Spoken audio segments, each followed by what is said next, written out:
U.S. President Joe Biden called his Russian counterpart Vladimir Putin a crazy son of a bitch at a campaign fundraiser in California yesterday. Speaking about climate change at the meeting in San Francisco, Biden said, "This is the last existential threat, climate. We have a crazy son of a bitch like Putin and others. We always have to worry about nuclear conflict as well."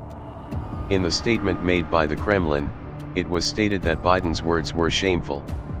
Last Friday, Biden blamed the death of Russian opposition leader Alexei Navalny in prison entirely on Putin, saying that it was proof of the brutality of the Russian leader.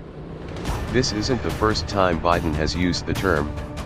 In January 2022, when a Fox News reporter asked a question about inflation, Biden was caught on microphone and called the reporter a stupid son of a bitch.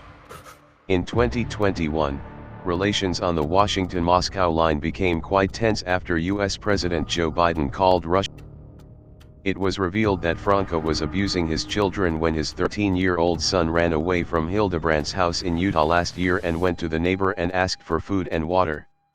Neighbors, who noticed that the child was very thin and had duct tape on his wrists and ankles, called the police. The child was taken to the hospital due to wounds caused by being tied up and malnutrition, and a second child, Franca's daughter, was found suffering from malnutrition in the same house. Franca, who was accused of child abuse, admitted all 4 charges against him at the hearing. Claiming that she felt great regret and sadness on behalf of her family and children, Ruby blamed her former business partner, Hildebrandt, who was a consultant and life coach. Franca fed her children inadequately, forced them to work outdoors for several weeks, gave them drugs, and put their heads under water. All of his abuse was described in more detail in court. This time, U.S. President Biden swore while talking about Russian President Putin. U.S. President Biden uncharacteristically swore while talking about Russian President Putin at a fundraiser in San Francisco.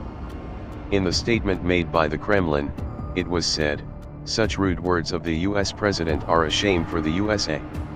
On the other hand, Russian President Vladimir Putin asked in a recent interview, which is better for Russia, Biden, or Trump? Biden answered the question. In his statement, Putin said, "Biden is a more experienced, predictable, and old-style politician.